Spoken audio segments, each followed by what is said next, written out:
everyone, this is Akanksha. First of all, good evening to all of you. कैसे हो आप लोग? I hope आप लोग बहुत अच्छे होगे एंड पढ़ाई अपना कंटिन्यू बहुत अच्छे तरीके से कर रहे होगे। तो आज हम लोग करने वाले हैं हर बारी जैसे हम लोगों ने कुछ ऑब्जेक्टिव भी सब्जेक्टिव क्वेश्चन भी किया था ऑब्जेक्टिव के साथ साथ। तो आज हम लोग करेंगे ऑब्जेक्टिव क्वेश्चंस ऑफ कौन सा चैप्टर? थर्ड चैप्टर के। पर पढ़े तो होगे थोड़ा बहुत भी, अगर नहीं भी पढ़ा है तो बहुत बेसिक सा क्वेश्चन है जो कि आपको आना चाहिए, है ना। 10th स्टैंडर्ड में आ गए हो, केमिस्ट्री जब पढ़ ही रहे तो ये बेसिक क्वेश्चन तो आना चाहिए, डेली लाइफ से रिलेटेड है, ठीक है। तो आप इसका बहुत अच्छे तरीके से आंसर, अगर आप नॉर्मली सब कुछ जानते हुए भी तो उसका आंसर आप सही तरीके से आप दे सकते हो। बस ध्यान देना, अगर कुछ नहीं आए तो उसको नोट करते जाना कि जिसमें लगे कि दिक्कत है, नहीं भी पढ़ा है फिर भी आपको ये लेक्चर देखना चाहिए। ऑब्जेक्टिव क्वेश्चन का जितना आप ज़्यादा प्रैक्टिस करोगे एग्जाम में ज़्यादा बेटर करोगे। तो स्टार्ट करते हैं बिना कोई देरी का, बस लास्ट तक आप बने रहना। एंड अब तो ऐप भी बन गया इस चैनल का, तो आप इंस्टॉल करो एंड वहां से हेल्प ले सकते हो। एग्जाम में बहुत बेटर करना है ना, इसलिए एक जगह से पढ़ो, बहुत अच्छे से पढ़ना है फुल कंसिस्टेंट के साथ, ठीक है। स्टार्ट करते हैं। 20 का 20 क्वेश्चन हम लोग करने वाले हैं। हाई जोश के साथ लास्ट तक बने रहना, बीच से गायब मत होना और स्क्रॉल करने मत लगना, ठीक है। और नोटबुक लेकर बैठना और ध्यान से देखना, और जो भी आपको आंसर लगे सही उसका आप लाइव चैट में आंसर दे सकते हो, ठीक है। ये रहा हमारा फर्स्ट क्वेश्चन, बहुत इजी पीजी क्वेश्चन आपको लग रहा होगा, है ना। कौन सा अधातु है? धातु, अधातु और उपधातु के बारे में हम लोगों को नहीं पता है क्या? पता है, ये सब हम लोग बहुत पहले पढ़ चुके होते हैं, 7th स्टैंडर्ड 6-7 में ही। धातु और अधातु अगर नहीं भी पढ़े हो तो ध्यान में तो है ही कि धातु किसको बोलते हैं, अधातु किसको बोलते हैं, है ना। अगर ध्यान में नहीं है तो जाके पीरियोडिक टेबल एक बार देखो, उसमें लिखा रहता है कि कौन कौन है। पीरियोडिक टेबल मतलब आवर्त सारणी, केमिस्ट्री पढ़ रहे हैं और पीरियोडिक टेबल के बारे में आपको नहीं पता हो, ऐसा नहीं होना चाहिए। तो जाके देखो पीरियोडिक टेबल और वहाँ अच्छे से आपको लिखा होगा कि कौन धातु है, कहाँ पे धातु है और कहाँ पे अधातु है। आपके जानकारी के लिए मैं बता दूं कि जब आप पीरियोडिक टेबल आप देखोगे, राइट साइड में, पीरियोडिक टेबल के राइट साइड में, जिस हाथ से आप लोग खाते हो दाहिने साइड में आपको दिखेगा वहां नन मेटल से पूरा भरा हुआ, ठीक है। उसका कलर चेंज आपको दिखेगा, वो रहता है अधातु। लेफ्ट साइड में जितना भी पार्ट होता है, जितना भी एलिमेंट्स, जितने भी तत्व होते हैं वो होते हैं धातु। और धातु और अधातु को बीच से साइड कर रहा होता है उपधातु। उपधातु क्या होता है? जो कि न पूरा पूरा धातु का गुण रखता है और न पूरा पूरा अधातु का गुण रखता है। तो अब कोई प्रॉब्लम तो है नहीं, ठीक है। अगर अभी आपके पास है पीरियोडिक टेबल तो आप वहां से देख के अभी बता सकते हो। इसमें जितने भी एग्जाम्पल है सब सही सही एग्जाम्पल है। चलो बताओ इसका आंसर क्या होगा। और ये देखो कितना सिंपल सा क्वेश्चन है, और ये प्रीवियस ईयर में पूछा गया है, और प्रीवियस ईयर क्वेश्चन करना बहुत इंपॉर्टेंट होता है। अगर वो करके जाओगे तो आप 80% लायक तो बन ही गए। एग्जाम में 80% ला सकते हो आप, अगर अच्छे से क्वेश्चन बैंक का सारा क्वेश्चन आप करके गए तो। इसका कौन सा होने वाला? अधातु। सीधे आप यहाँ देखे पता चला, यस। कौन सा होने वाला है ऑप्शन? कार्बन। यहाँ पे जितने भी एलिमेंट्स हैं सबके बारे में आपको पता होना चाहिए विथ सिंबल, चिन्ह के साथ। तो अधातु कौन है? कार्बन, जिसका सिंबल होता है सी। एल्यूमिनियम, कैल्शियम, सोडियम, ये सब क्या है? ये सब एक धातु है।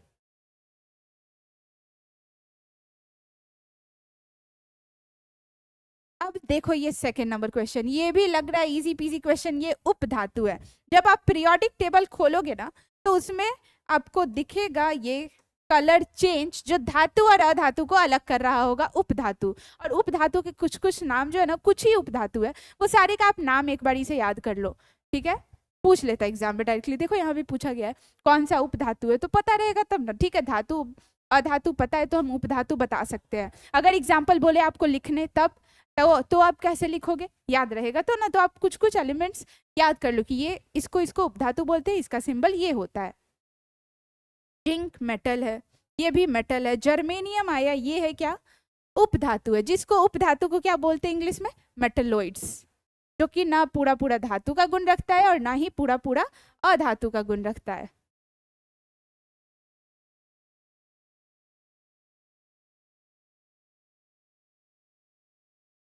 अब ये देखो ये क्या है? अब ये आ गया अयस्क वाला पार्ट। धातु और अधातु में यही तो मेन पार्ट होता है।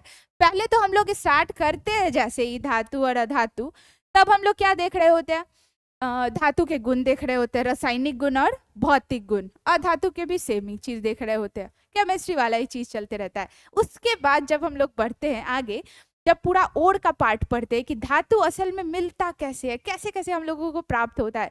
जमीन में तो पाया जाता है, वहां से कैसे मेरे पास आ जाता है। और जमीन में जो रहता है वो धातु का पार्ट, जैसे जिंक का ही जो मिनरल, जो अयस्क, जो खनिज वहां पे पाया जाता है, उसका नाम क्या होता है, उसको भी फॉर्मूला के साथ हम लोग इस चैप्टर में देख रहे होते हैं। और किस तरीके से उसके अयस्क से पूरे धातु तक हम लोग कैसे पहुंचते हैं, कौन कौन सा प्रोसेस होता है, रोस्टिंग होता है, देन बहुत सारा और भी देख रहे होते हैं प्रोसेस। उसके बाद हम लोगों को प्योर मेटल मिलता है ना। इस तरीके से पहुंचते, तो इसमें मजा आ रहा होता है क्योंकि कुछ जान रहे होते हैं अच्छे चीज की। ये जो मेटल है, जितना भी चीज हम लोग यूज करते हैं मेटल का, वो इस तरीके से हमारे तक पहुंचता है। तो चलो ये बताओ, ये जिंक प्लेट जो है ना, ये किस धातु का अयस्क है। आप ये एसएसटी से विज्ञान कौन सा में भी, हाँ एसएसटी में भी आप पढ़ रहे होगे ये सोशल स्टडी में, तो आपको वहां भी याद करना ही है, यहाँ भी याद कर लो कि ये अयस्क कौन से धातु का है। कुछ कुछ धातु का अयस्क आपको मुंह पे याद होना चाहिए, मतलब सीधे याद होना चाहिए। याद हो जाता है जब हम उसका रिएक्शन लिखते हैं। ऐसे आप एक लिस्ट बना लो और वहां से याद कर लो। तो क्या है, ये जिंक ब्लेंड है। ऑफ कोर्स जिंक ब्लेंड दिखे, इसका फॉर्मूला जो होता है वो ZnS होता है, जिंक सल्फाइड। और ये जिंक सल्फाइड है, मतलब किसका और है, जिंक का। ये सब पे ध्यान ही नहीं, जैसा नाम वैसा ही मेटल, ठीक है, वही मेटल मिलने वाला है।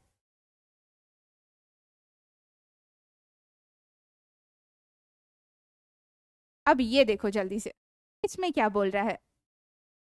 देखो ये भी डेली लाइफ से ही रिलेटेड है कि खाद्य पदार्थ के डिब्बों पर जिंक की बजाय हम लोग टीन का लेप क्यों लगाते हैं। क्यों लगाते होंगे, अगर मान लो आपको ध्यान में नहीं है कि क्या है, कौन अभिक्रियाशील ज्यादा है, कौन अभिक्रियाशील कम है, ठीक है। जिंक का हम लोग क्यों नहीं यूज करते होंगे, खाने वाले चीज को जिसमें रखते हैं उस डब्बों में जिंक का क्यों नहीं यूज कर रहे होंगे, टीन का यूज कर रहे होंगे। ऑप्शन देखें, टीन की अपेक्षा जिंक महंगा है, महंगाई के कारण। और देखते हैं, टीन की अपेक्षा जिंक का गलनांक अधिक है के कारण। तो ये तो कोई मतलब नहीं हुआ, आगे बढ़ते। टीन की अपेक्षा जिंक अधिक अभिक्रियाशील है, यही मेन मुद्दा होता है, ठीक है। ये याद रखना, आप इस सब में कंफ्यूज मत हो जाना कि शायद जिंक महंगा होगा इसलिए यूज नहीं करते होंगे। नहीं, हम लोग क्यों यूज नहीं करते, क्योंकि जो जिंक होता है ना ज्यादा अभिक्रियाशील होता है। अब कोई भी खाद्य पदार्थ के साथ वो क्रिया कर लेगा, फिर जो कंपाउंड बनाएगा वो हमारे खाने लायक नहीं होगा, उसका हम लोग यूज नहीं कर सकते हैं, इसलिए हम लोग जिंक का यूज नहीं करते। तो ऑप्शन नंबर इसका कौन सा सही है, ऑप्शन नंबर सी। और आप यहाँ देख सकते हैं 2 साल ये क्वेश्चन पूछा गया है, इस बार भी शायद उम्मीद हो 2024 में। तो इसको याद रख लेना, जितना भी ऑब्जेक्टिव क्वेश्चन करते हो ना आप, समझ में नहीं आ रहा तो आप उसको रट लो। कैसे रटोगे, बार बार उसको देखोगे, याद हो जाएगा, ठीक है। पढ़ोगे तो ना, थोड़ा देर भी तो बैठने का आदत डालो। केमिस्ट्री ये छोटू सा पार्ट है साइंस का, भले ही छोटू सा पार्ट है, लेकिन यही आपको नंबर गेन करने में भी हेल्प करता है ना?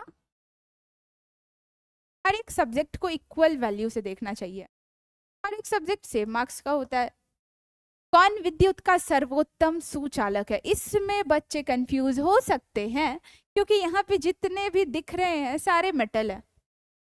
सारा तो विद्युत का सुचालक है, लेकिन यहाँ पे लिखा है सर्वोत्तम सुचालक। जब आप बुक पढ़े होगे उसमें आपको भौतिक गुण पढ़ा होगा जब आपने धातु का, तब उसमें आपने एग्जाम्पल लिखा होगा, वहां पे आपको समझ में आया होगा कि कौन सा ऑप्शन इसका सही होने वाला है, सिल्वर, ठीक है। ये जो होता है सर्वोत्तम सुचालक है, ये सारे में से, ध्यान रखना, कंफ्यूज नहीं होना है सारे में। अगर कोई बच्चा ये सिंबल नहीं जान रहा होगा तो किसी में भी टिक लगा सकता है, इसलिए सिंबल भी बहुत इंपॉर्टेंट है नेम के साथ साथ। अब ये बताओ,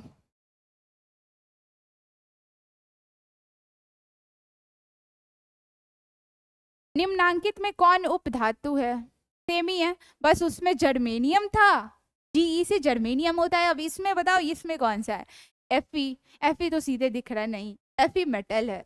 कॉपर ये भी नहीं हो सकता, निकेल, निकेल भी नहीं हो सकता, ये ट्रांजिशन मेटल में आता है, याद करो। अब बचता है एसबी, अगर इसका मतलब भी नहीं पता तो सुन लो, एंटीमनी इसको बोलते हैं।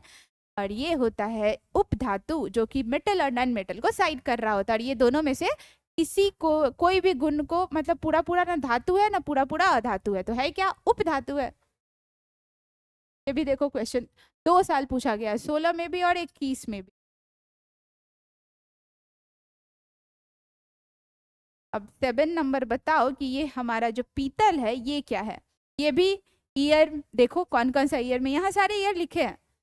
इतने साल में जब पूछा गया है मतलब इम्पोर्टेंट है। कहाँ से पूछेगा ही वो, इतना सस्ता सस्ता क्वेश्चन पूछता है।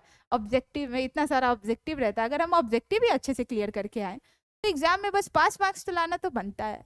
वो भी नहीं ला सकते क्या? ला सकते हैं, ऑब्जेक्टिव क्लियर करके प्रैक्टिस करोगे तब ना कि गलती एक भी ऑब्जेक्टिव नहीं होगा। पीतल है धातु, पीरियोडिक टेबल में पीतल को देखे हो कभी? ना, नहीं रहता है उसमें, तो नहीं वो धातु है, नहीं अधातु है और ना ही उपधातु है, तो है क्या? मिश्र धातु। दो मेटल को, दो चीज को, दो एलिमेंट्स को मिलाकर बनता है ये पीतल। अब किस किस को मिलाकर बनता है? एलोइज, ये सब का भी लिस्ट आपको ध्यान रखना पड़ेगा। ठीक है, और हो गया किस किस को मिला के, कौन कौन सा मिश्र धातु कौन कौन से एलिमेंट से मिलाकर बना है, ये भी आपको ध्यान में रखना होगा, याद कर लेना। चलो अब ये बताओ निम्न में से कौन सा आयनिक यौगिक है।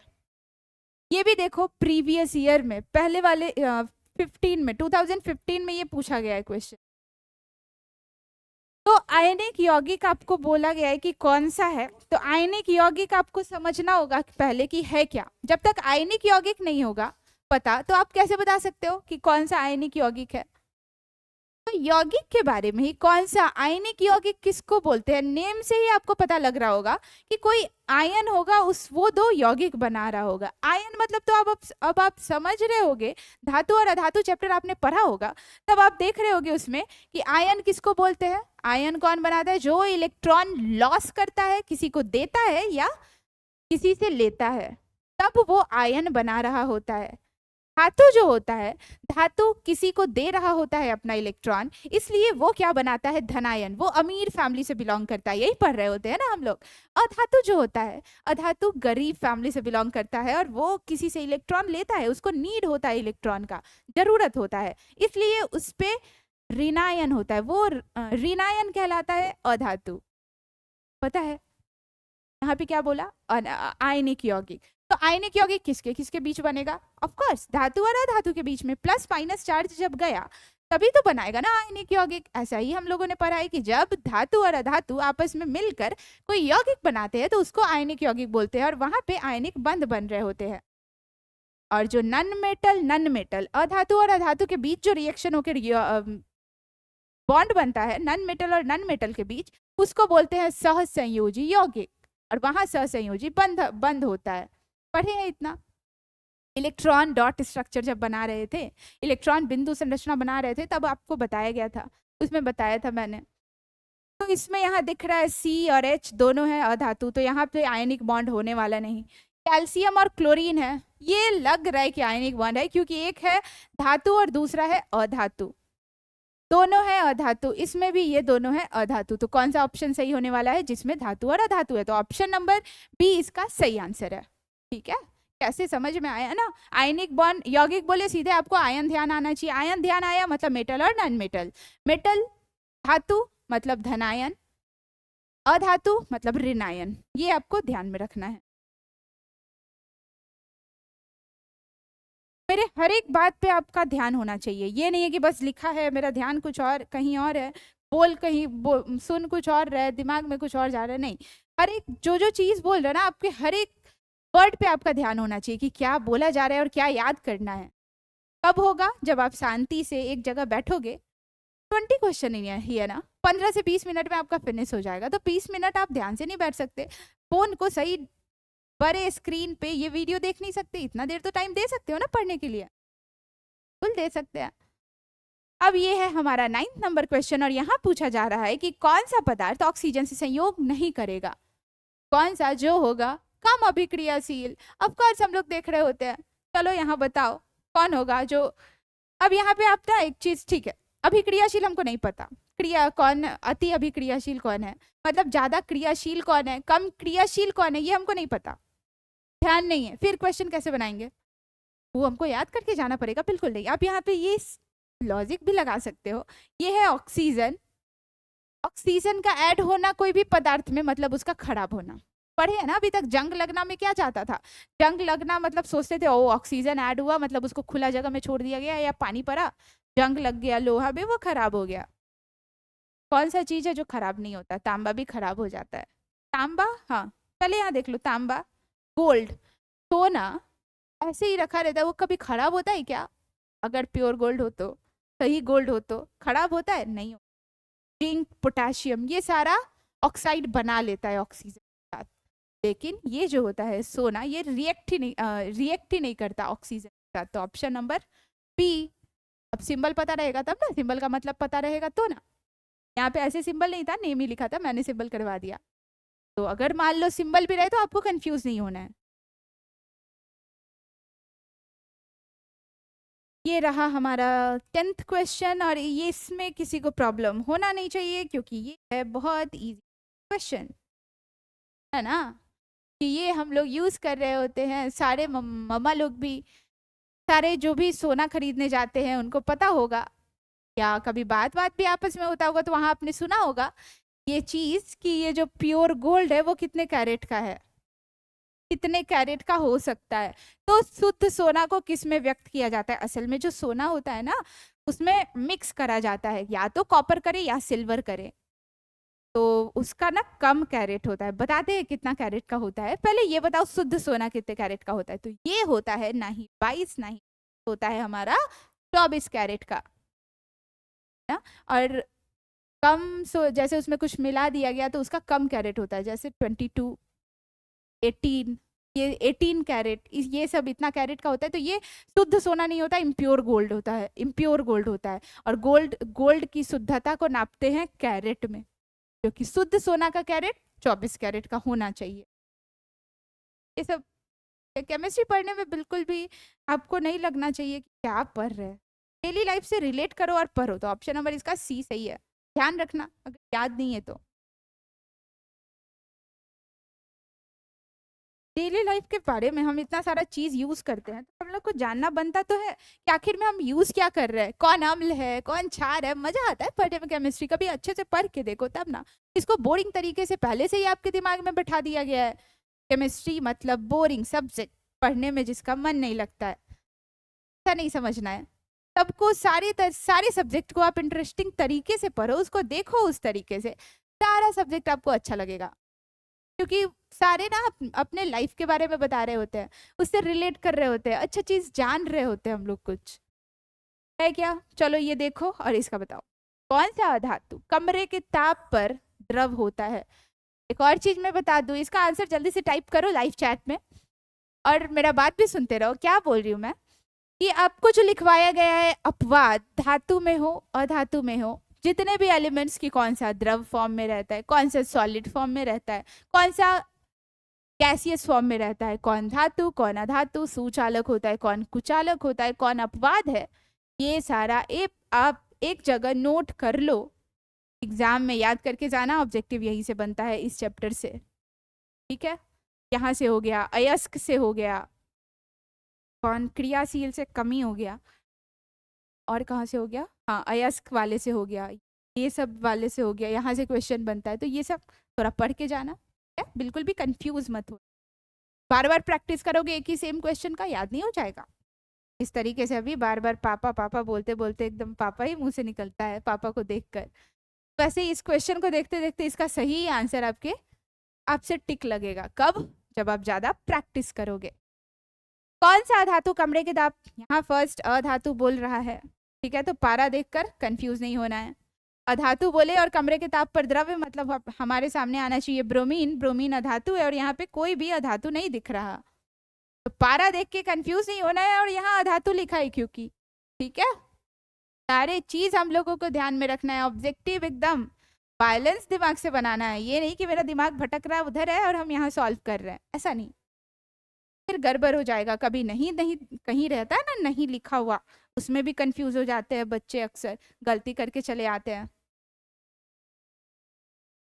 सीसा और टीन की मिश्र धातु को क्या बोलते हैं? जैसे अभी हम जस्ट देखे, चलो वो भी मिश्र धातु वाले से ही क्वेश्चन था, ये यहाँ से भी रहता है, और इसको याद करवाने का ट्रिक भी होता है आपको मिल जाएगा, नहीं तो मैं करवा दूंगी। इसको याद करते बहुत अच्छे तरीके से, बहुत अच्छे से ट्रिक के साथ।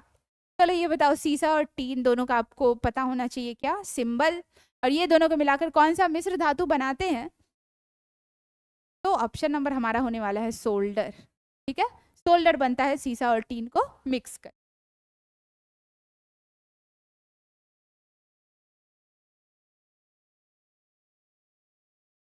चलो ये देखो, ये 22 का क्वेश्चन है और यहाँ पूछा जा रहा है आयनन ऊर्जा अधिकतम किस में है।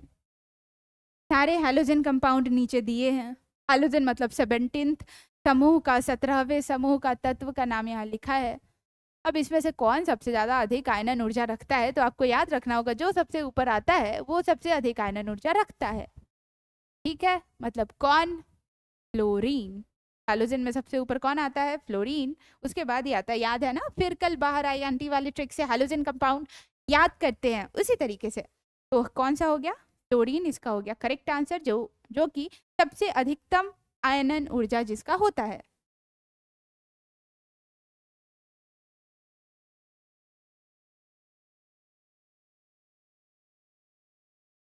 निम्नलिखित में कौन अधिक अभिक्रियाशील है? अगर आपको क्रियाशीलता श्रेणी याद है तो आप इसका आंसर बता सकते हो। बिल्कुल, क्योंकि यहाँ पे देखो इतने सारे हैं, कॉपर है, मरकरी है, सिल्वर है, गोल्ड है।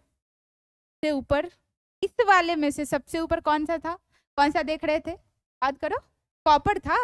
उसके ही नीचे ये सारा चीज आ रहा होता है ना। मरकरी तो उसमें नहीं देख रहे होते, तो मरकरी को साइड ही कर दो। कौन सा होगा? कॉपर। ठीक है, देखो सारे नीचे वाले एलिमेंट से उठा के दे दिया। आप बताओ, अब तो जब तक आपको क्रियाशीलता श्रेणी ऊपर से नीचे पूरे लास्ट तक आपको याद नहीं है, कैसे बना पाओगे? तो इसलिए सारा कुछ ध्यान में होना चाहिए।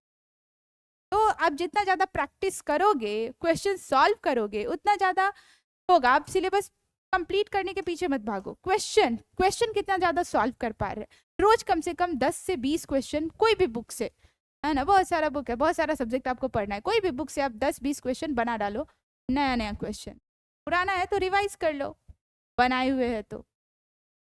निम्नलिखित में कौन सा एल्यूमिनियम का मिश्र धातु है? चलो ये भी बताओ। एक एल्यूमिनियम का मिश्र धातु एक और होता है जो कि हम लोग बहुत पढ़ते हैं, फेमस होता है नाम, उसका भी नेम लाइव चैट में आप टाइप करोगे।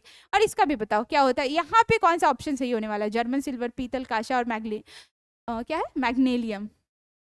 ऑप्शन नंबर होने वाला है ऑप्शन नंबर ए, जो कि आपको पता होना चाहिए।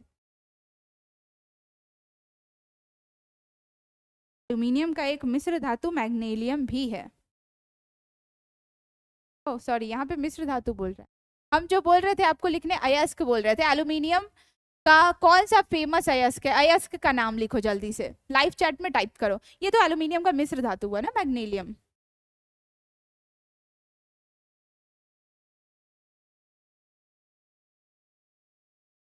कार्बन क्या है? अभी जस्ट हम लोग देखे थे, सबसे फर्स्ट क्वेश्चन में भी था, और ये भी देखो कितना पूछा गया है, कौन कौन से साल में, 2012 एंड 21 में।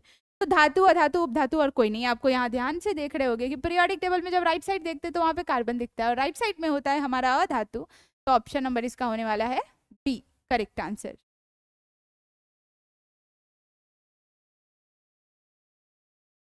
यहाँ है सिलिका। सिलिका यहाँ है क्या, मैं आपको बता दूं, ये होता है सिलिकॉन डाइऑक्साइड। ठीक है, तो क्या होगा? धातु, अधातु, उपधातु, इसमें से कुछ नहीं होता है। होता है ऑफ कोर्स सिलिका, कभी आप सुने हो? सिलिकन होता है, सिलिकन, SI, जो कि होता है उपधातु।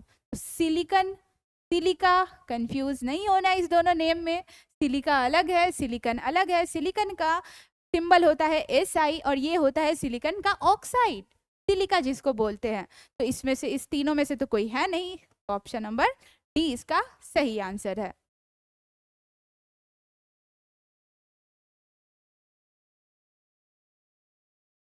सक्रियता श्रेणी में हाइड्रोजन के ऊपर के धातु क्या बनाते हैं? अम्ल के साथ यहाँ लिखा है, और साधारण ताप पर जल से अभिक्रिया करते हैं, और इनमें से कोई नहीं है। ठीक है, पहले अम्ल का अगर बात करें तो धातु अक्सर अम्ल के साथ जब अभिक्रिया करते हैं, अम्लीय, तो क्या करते हैं? हाइड्रोजन गैस बनाते हैं, याद है?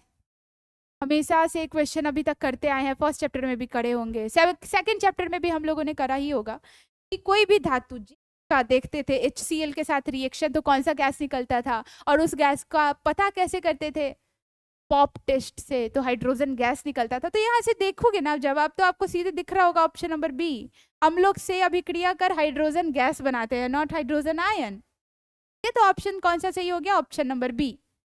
तो आपको अगर ये कंसेप्ट याद है तो आपको पूरा पढ़ने का जरूरत नहीं, आप पढ़े सेकंड तक एंड देन आपको समझ में आ गया कि ये सेकंड चैप्टर, सेकंड जो ऑप्शन है वो सही है।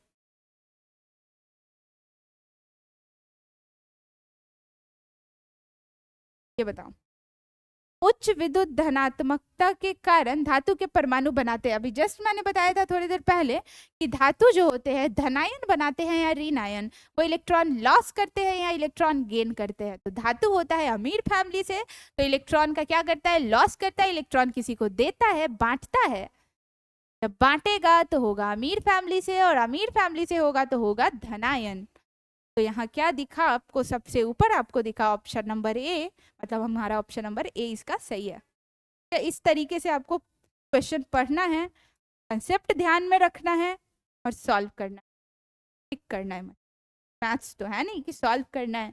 चलो अब ये बताओ, धातु के ऑक्साइड सामान्यतः क्या होते हैं, इसको मैंने सेकेंड चैप्टर में भी देखा था, इसका ऑब्जेक्टिव ऐसा ऑब्जेक्टिव, धातु के भी ऑक्साइड क्या होते हैं, अम्लीय या क्षारकीय या उदासीन या अधातु।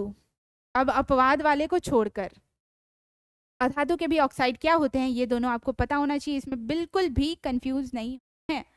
अधातु के ऑक्साइड अम्लीय, अ से अधातु, अ से अम्लीय, तो अधातु के ऑक्साइड अम्लीय गुण रखते हैं, और धातु के जो ऑक्साइड होते हैं वो क्षारकीय गुण रखते हैं। ये आपको ध्यान में रखना है। इसी का कुछ कुछ अपवाद होता है, कुछ कुछ जो धातु के ऑक्साइड होते हैं वो उभयधर्मी नेचर के होते हैं, मतलब दोनों नेचर रखते हैं।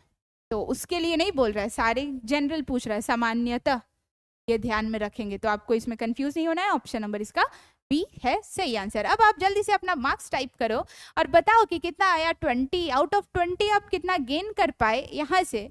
अभी फिलहाल आप एक बारी में सॉल्व कर पाए बिना देखे इधर उधर करे हुए, ठीक है। टाइप करो मार्क्स एंड फिलहाल बाय बाय, एंड मिलते हैं नेक्स्ट लेक्चर में ऐसे ही हाई जोश के साथ, और पढ़ते रहो, आगे बढ़ते रहो। Bye bye.